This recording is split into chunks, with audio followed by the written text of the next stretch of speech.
Plan बनाया गया था, लेकिन ये प्लान फिलहाल नाकाम हो गया है। दिल्ली में आईएसआईएस के आतंकी ने ये बड़ा कबूलनामा किया। टेरर प्लान का पर्दाफाश हुआ है। किस तरीके से गोधरा दंगे का बदला लेने के लिए यहाँ पर आतंकियों ने गुजरात को निशाने पर लिया था। बड़े शहरों की यहाँ रेकी की गई थी, जगहों की जहां पर ब्लास्ट की पूरी प्लानिंग थी। और आतंकी संगठन आईएसआईएस के आतंकी शहनवाज आलम ने दिल्ली पुलिस की स्पेशल सेल के सामने बड़ा कबूलनामा किया। क्या बताया आतंकी शहनवाज आलम ने, ये आपको एक एक करके समझाते। देखिए, आतंकी संगठन आईएसआईएस गोधरा दंगे का बदला लेने के लिए यहाँ पर गुजरात में बड़े बम ब्लास्ट करना चाहता था। इसकी पूरी प्लानिंग थी और इसके लिए आतंकियों के निशाने पर गुजरात के कई शहर थे। गांधीनगर, अहमदाबाद, ये तमाम बड़े शहर निशाने पर थे। वडोदरा और सूरत में भी ब्लास्ट कराने की प्लानिंग थी, साजिश रची गई थी, जिसके लिए आपको बता दें कि सिलसिलेवार तरीके से बम ब्लास्ट की पूरी प्लानिंग और आईएसआईएस गुजरात में यहाँ अलग अलग जगहों पर धमाकों की योजना बना रहा था। कई महत्वपूर्ण जगहों की की गई थी जहाँ पर सिलसिलेवार ब्लास्ट करने की ये पूरी प्लानिंग रची गई थी। आईएसआईएस के इस आतंकी ने खुद ये बड़ा कबूलनामा किया है। और चलिए अब आपको ये बताते हैं कि आतंकियों की आखिर प्लानिंग क्या थी। वो शहर के कौन कौन से हिस्सों में ब्लास्ट करने की योजना बना रहे थे, उसके लिए उनकी तैयारियां क्या थी। देखिए, आतंकी संगठन आईएसआईएस के निशाने पर गुजरात की राजधानी गांधीनगर में स्थित आरएसएस कार्यालय, पीएचपी कार्यालय, गुजरात हाई कोर्ट, जिला अदालत, सेशन कोर्ट और भारतीय जनता पार्टी का कार्यालय था। वहां पर वो सिलसिलेवार तरीके से बम ब्लास्ट कराने के लिए आतंकी सभी जगहों की पहली रेकी कर वीडियोग्राफी, फोटोग्राफी दोनों कर चुके थे।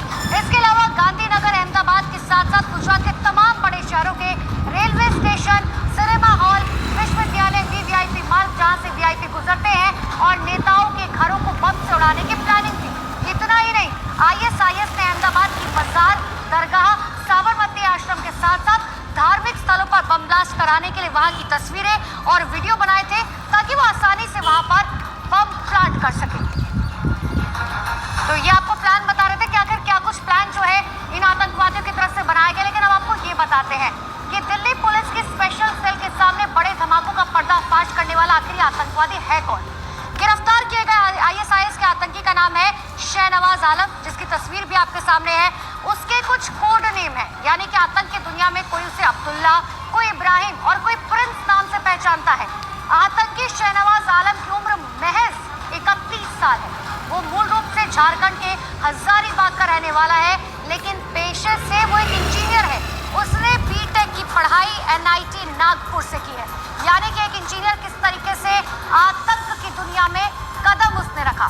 आइए अब आपको ये बता भी देते हैं कि एक इंजीनियर कैसे आतंक की दुनिया में आ गया, कैसे उसने अपनी बीवी को इसका हिस्सा बनाया। दरअसल शहनवाज ने पुलिस से पूछताछ के दौरान बताया कि उसने अपनी माली हालत ठीक करने के लिए हजारीबाग में 7 से 8 आपराधिक वारदातों को अंजाम दिया, यानी कि इससे पहले भी घटनाओं को अंजाम दे चुका है। जिसके बाद अलकायदा के टॉप मोस्ट आतंकवादी अनवर अवलाकी से प्रभावित होकर उस पर आतंकी बनने का जुनून सवार हो गया। और फिर क्या था, ऑनलाइन साइट के जरिए मुस्लिम ग्रुप आईएसआईएस के हैंडलर से जुड़ गया। इतना ही नहीं, शहनवाज ने एक हिंदू लड़की को इस्लाम धर्म कबूल कराया और इस्लाम धर्म कबूल करा के उसे मुस्लिम बनवाया और फिर उससे शादी की। और शादी के बाद आतंकी शहनवाज की पत्नी भी आतंकी गतिविधियों में शामिल हो गई।